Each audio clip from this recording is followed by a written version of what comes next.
we've been talking about the death of newspapers and that how are we going to find quality news in the future? And there's been a lot of worry in the media industry because the business models have not been there, and there's been very challenging times for many newspapers.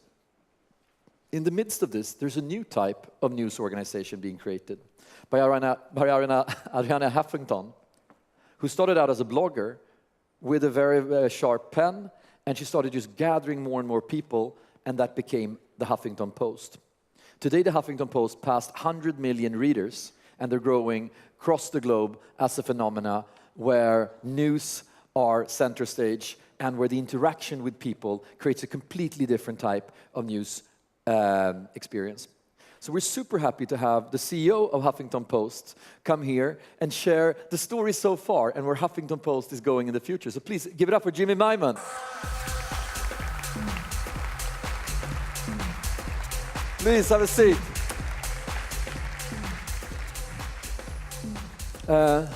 Thank you. Jimmy, very welcome to Sime. Thank you for having me. You're a serial entrepreneur, and now you're the CEO of Huffington Post. That's correct. Tell us about Huffington Post. For the ones that don't read Huffington Post, what is it and why should they? You know, it's a good question, and many people think it's a news site. And of course, as you just said, it has a lot of news on, but that's actually not the core of it. The core of it is really, it's a news platform. You talked about it, it started as a blog, and the blogging has been a key part of our success. We now have 80,000 bloggers, everyone from Bill Clinton to famous Harvard professors. Is Bill Clinton blogging on Huffington Post? Bill Clinton is blogging on the Huffington Post. Of course he's cool. blogging on the Huffington Post. You know, where else should he get his stuff out? So yes, he's blogging. So that's an important part of it. The other part of it is the community, as you just talked about. People taking part in and debating, you know, what's happening around us in the world around us, using news as the facilitator to those debates. And in the US, if you think about it, US over the last 10 years has been more and more polarized.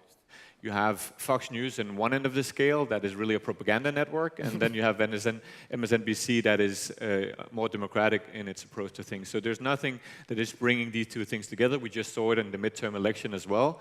It's, you know, you have the Senate and the House of Representatives, which is, you know, Republicans, and then you have the president, which is Democrat, which means that democracy is not moving. And you need to debate, you need to discuss what are we going to do as a democracy. And that's what HuffPost is bringing to the table, why we've been very successful in the US. But you're not only successful in the US, you're growing in a lot of other markets and countries. Tell us a little bit about that. That's correct. Over the last 3 years, we looked at, you know, this model, is this only an American model? Will it only work in the US or will it travel? And we obviously tested it out. We went to Canada and UK first. It was easy, it was English speaking. We found out that actually there was an interest in the model in those markets, and since then we've launched it in 12 markets across the world.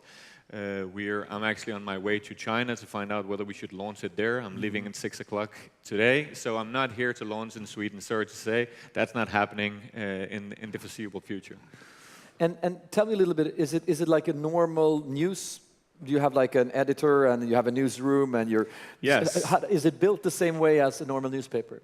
In many ways, yes, but then again, it's very different. So yes, we have 1,000 people. 700 of those people are journalist editors. I think what's different is that, you know, we also have a very big tech and development team.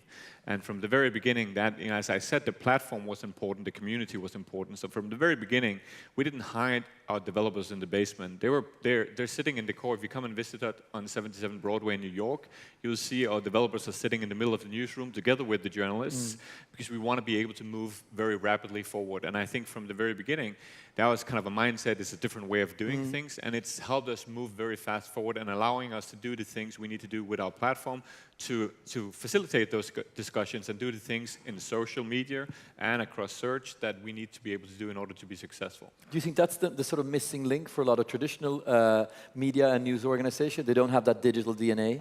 Yeah, you know, to be honest, I think that is a very big part of it. I always jokingly say, you know, you think, you know, people look at HuffPost and they put a Facebook share button and a Twitter share button and they think they're social. Yeah.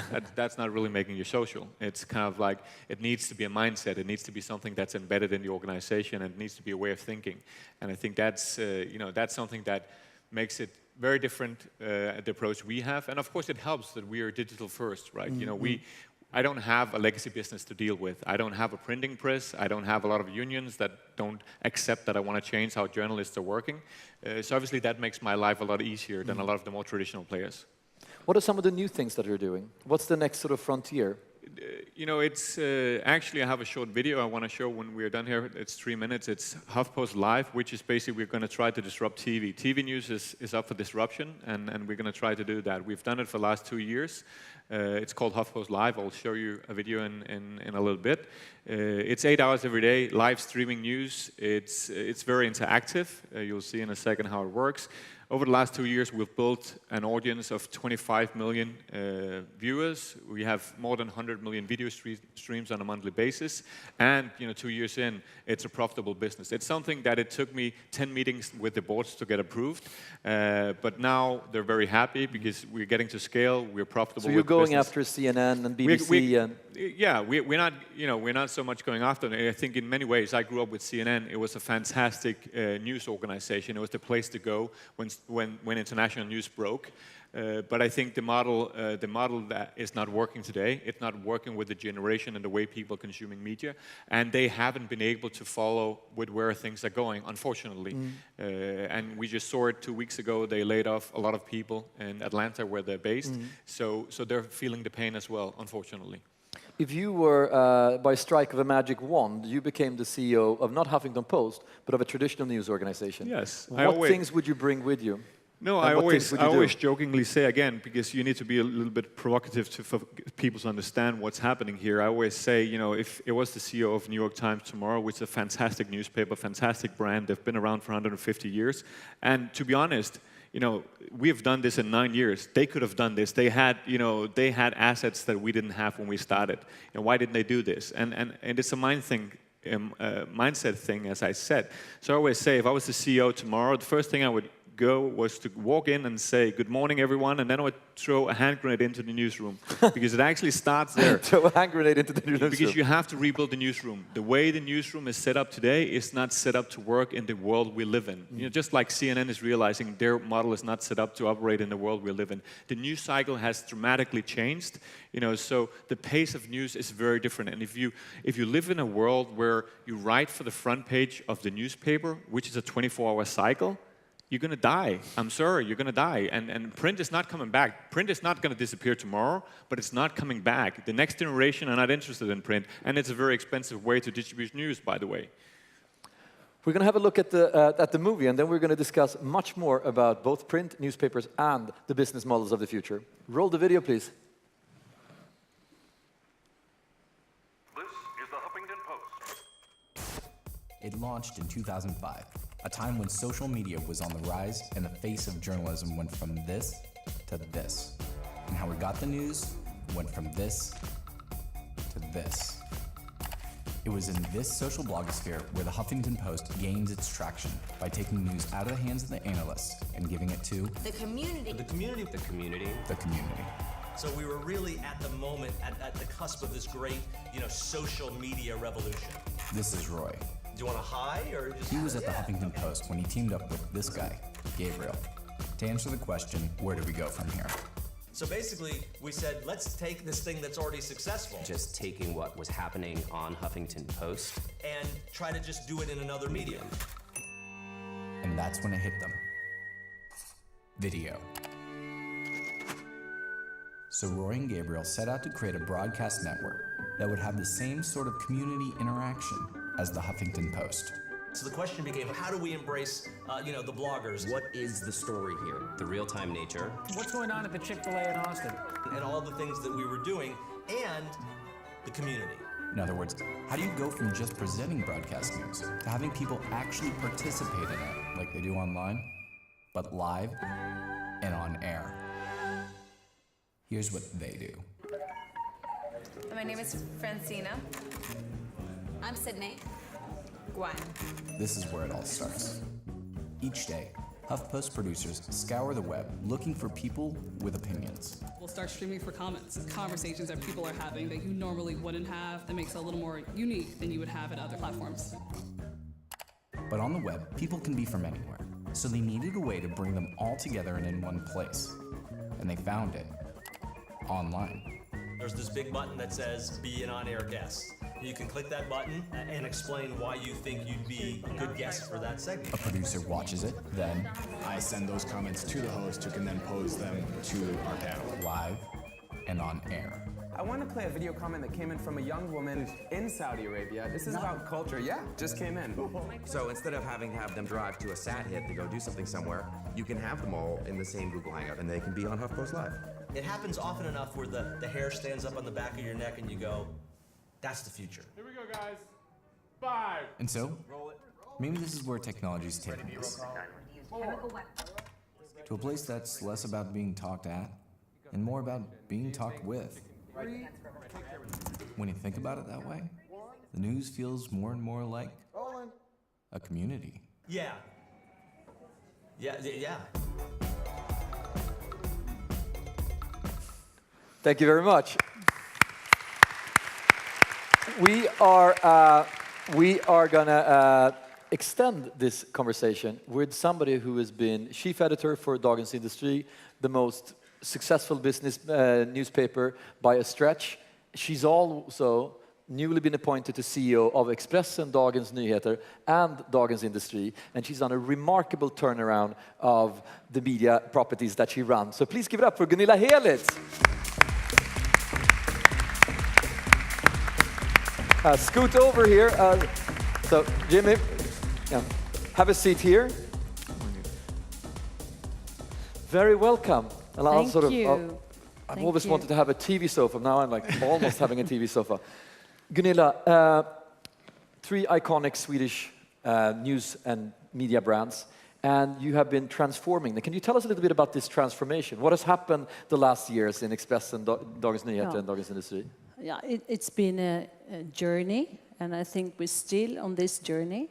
I came to Dagens Nyheter in 2009, and the newspaper was making a big loss. And it was also kind of losing its position as the agenda-setting newspaper. And now, 5 years later, we have an accumulated profit of 700 million Swedish crowns. And we have Let's stop there for a while. Accumulated profit of 700 million Swedish crowns in a business model that everybody thought was going down, and with journalism that everybody thought wouldn't work. So how did you do that? Yes, it's like, it's like working in 2 different worlds in a way. You have to kind of maximizing the printing business and really using the brand in all kind of platforms. And at the same time, invest in our digital future. And Expressen, I would say, is really an example of, this transition happening really now, or, for at least 1 or 2 years. Really changing the patterns of income streams. The ad revenues at Expressen are now higher than last year's, so we are kind of compensating for the fall in the printing ad revenues while increasing the digital revenues. But how do you look upon investments in digital? We're also going to have Thomas Franzén, the CEO of Bonnier, here tomorrow. But I would like to specifically, how do you look at something? Is it sort of, what is a cost and what is an investment? You just came from a board meeting where you said something that struck a chord. Yeah, it's like, if you look at, I'm used to look at costs as costs, like diminishing the result. But we have to do, we have to kind of, like I said, maximizing the printing business and investing in the future. And that is everything. It's like having a totally new organization. But you and that is like like you said, Jimmy, the heritage is something you have to carry, but it's also a big asset. It's a huge asset. Yeah, I'm envious. I would love to have that asset. Yeah, but it's a lot of them have the asset but don't use it. Yes. And that's what's your point. What are you doing to use these strong brands to drive digital growth? I think now we live in the digital world, everyone has a voice. I mean, you could create your own blog, I mean, whenever. But still, I mean, the traditional media still has a great impact, not just being like Dagens Nyheter. It's also like public service. So traditional media has, I mean, a lot of impact still. And that is a real asset, I think. Do you think that in this new landscape, is it worse or better for journalists? Starting with you, Jimmy. I think it's a fantastic opportunity. It's an opportunity if you're embracing change. But if you walk in and say, I want to work the way I've worked the last 20 years, then it's not great, because we can't keep it that way. So I think I've said it before, at HuffPost, the work, you need to write a fantastic piece and put it on the side, but the work really starts after that, right? When you press enter, the work starts. You need to kind of test the headline. You need to check what the community is saying, if there's anything. You need to optimize your story. So you're staying with it, right? So it's not just a one-off things and you hand it over. And that whole thing and understanding how social media, how media is working in the digital landscape, I think, needs to be part of what the journalist's role is today. We can't just put people in that are specialists in just that part. That's just not going to work. So I'm very bullish on journalism in general, but it needs to change. Would you agree? Yes, of course I agree. And it's also like we have a lot of potential in our, I mean, all the people that are working in media. And we are also vulnerable because, I mean, a person could really make a change. I mean, sitting on the news desk, digital, really working with news real time. So it's a lot of possibilities, but also it makes us vulnerable. Do you see any new business models for news, for instance? Yes, I think, I mean, the good news is that there's a great demand of news still, and we have more readers than ever, but we fail to monetize on the readers. But I think we have to find different business model for different kind of newspapers. I mean, some newspapers will find their business model, I mean, not just, but creating reach and really engage, reach, and will be financed by advertisers. And other newspapers will have their financing from the readers. No, I actually agree with that. I think, if we get the subscription model to work, the model right now, I don't believe in the paywall model. I think that's not the right model. That's a model that's only based on publisher needs and not on the reader's needs. And at the end of the day, with technology today, we could have a model that actually was unique for everyone in this room. So why do we only have one model? That doesn't work. It doesn't make any sense. You're not using technology to actually unlock the potential of this.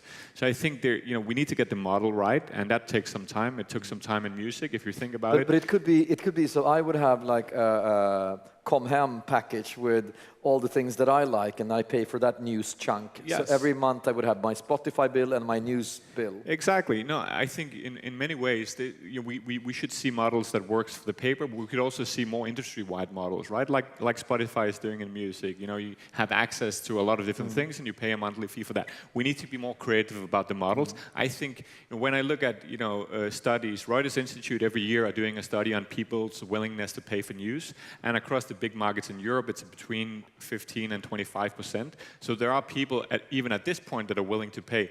But I think as publishers have not done a good enough job of packaging what it is that they should pay for. So I think it's also on the industry to actually do a better job. But I'm very bullish. I think that we will get there. It's just going to be painful for the people that are going through a transformation. And we need some time for that transformation. And what do you think is hindering the transformation? What are the obstacles for transformation? No, I think it's time. I mean, we need time to. I mean, we have to change our processes to work. We have to change our mindset. But I agree with Jimmy. I think we will have to create packages of different offers, and it's up to us to do it. I mean, not just sitting and do like paywalls. But I think being in a newspaper has a different substance than being written about in a blog. There is a quality to the physicality. You have to explain that to us. Yeah. I mean, No, but I mean, as I was in the DE weekend some weeks ago, yeah, we know that I have never had so many comments from people on the streets and people I know that relates to a newspaper. But blogs are writing about me quite a lot, but it's a different thing. Is there a hierarchy between being in sort of online media or paper? Of course. But Jimmy, I would like to ask you, like, because sometimes I tell people, like, I mean, we have our content. That is the most important thing. And then we have different platforms, I mean, for our distribution, paper being one, and we have all kind of digital platforms. But I mean, it's something with the paper that is special. It's not just a distribution form like any else, or what do you say? Honestly, I think paper, I'm romantic about paper as well. I love the newspaper in the weekends when I have the time.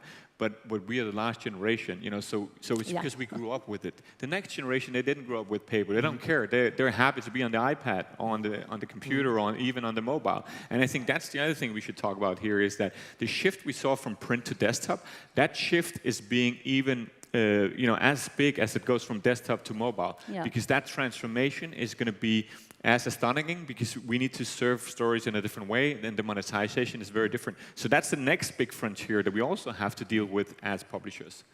What do you lose sleep over? What are we, sorry? What do you lose sleep over? What do I lose sleep over? Not a lot of things. The business is growing. We have doubled it over the last 3 years. It's a good business. So the thing that could offset our growth a little bit is Facebook as an example. Facebook sometimes change their algorithms. That they have done that in the past. So far, they've done it actually to help the bigger publishers. So we're the biggest publisher on Facebook. So that's great for us. We get a lot of traffic from Facebook. But if Mark Zuckerberg tomorrow was challenged by the investors saying that we don't want you to be a platform anymore, we want you to be vertical businesses. We want you to take King out of business. We want you to take HuffPost out of business. He could do it. He's got 1.5 billion people on his platform, right? So he's got a huge base, and he could do vertical businesses. That would be damaging, of course, because I get 20-25% of my traffic from Facebook right now. So that would be a setback. But it's not keeping me awake.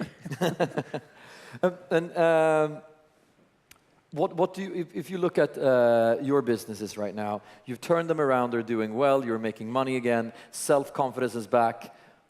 Are there any obstacles that you are afraid of, or do you lose sleep over anything? You're talking to me now, yeah. I sleep well, that's why I'm sitting here. But of course I'm worrying about if we will have enough time, to make this shift, this transformation, because I really do think that, newspapers, have a real role to play. But what is the role of the local in the society? So I think it's like, I feel like responsibility of really having the content to live for a much more longer time. And what is then the role of a local company as opposed to something like Huffington Post, or if Google would start with news, or? Yeah, it's both. Like if you think about economies of scale, of course it's, we just 9 million people speaking Swedish, so that is no good. But still, Jimmy, you're not coming here to Sweden. He's going to India. India is slightly bigger than Sweden. Not a lot, but there's a little. So that is also, you could keep, being local. It has a value, and the readers or the viewers still believe it has a value. So it's. No, I agree with that. Local news and information has huge value. That's why we're rolling our business out, obviously, in countries where we can see that our model can work. Right now, Sweden, for us, is not big enough to work. But eventually, it might be. But I agree, there's huge value in local. I'm a big believer in that. So, if you do well, you will have a good business still here, I'm sure. You're a journalist, and you've been a journalist for a long time. Which question did I forget to ask Jimmy?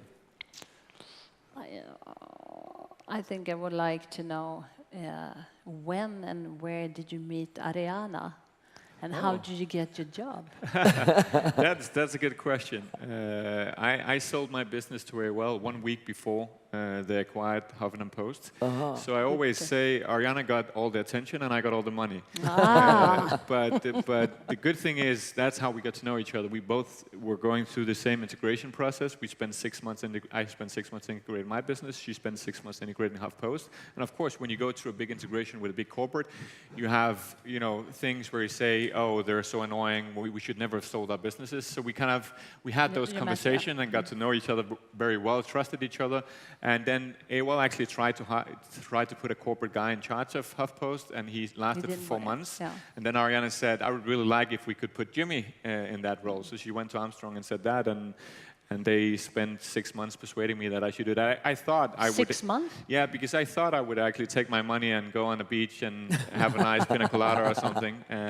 But I'm happy that they persuaded me at last. And what made you, on a personal note, what made you do that change? It was really, I love media. I've always worked in media for the last 20 years. I've worked, all the things I've done has been in media. When I started to realize the potential of HuffPost, and I had to get close to HuffPost and meet the people and see kind of the organization, the technology and everything, to really understand what we had in our hands. And I thought I could help unlock that on a global level. So, so for me, it was really the thing, as I said, I grew up with CNN.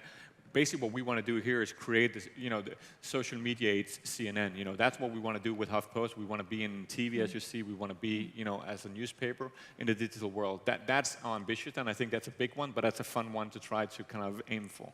And what's the difference between being an intrapreneur that you are right now and an entrepreneur running your own show? I think it's easier to be, an entrepreneurial CEO than just a CEO, because at the end of the day, AOL knows that they have paid me a shitload of money already, meaning that I'm not going to take too much crap, right? We have a strategy, and as long as we're on that path and doing the things that are not hurting our brands, then I'm there and I want to do it. But as soon as they want to do something else, that's fine too. But then they need to hire a more janitor-type CEO. So, lasting question to both of you. What's most exciting right now? What's most exciting for me is the shift to mobile, the ramifications of that, how fast it's gone. In the US, we've gone from 18% of our audience on mobile 18 months ago to close to 60%. And it has implications on how we do our news, when we put it live, how we monetize it. It's huge. It's a huge shift, as I said. So that's, I think it's interesting. It's also a little bit, challenging, because you need to find new business models that works on mobile. But it's very interesting. Yeah, I think the most exciting is to find out if we will cope to have all these kind of parallel processes, still developing the printing newspaper and still trying to test all kind of offers to our readers at the same time with almost the same people. Cool. We thank you very, very much. And I hope to see a lot more of both of you in Sime Context. Thank you very much. Give it up for Jimmy and Gunilla. Thank you.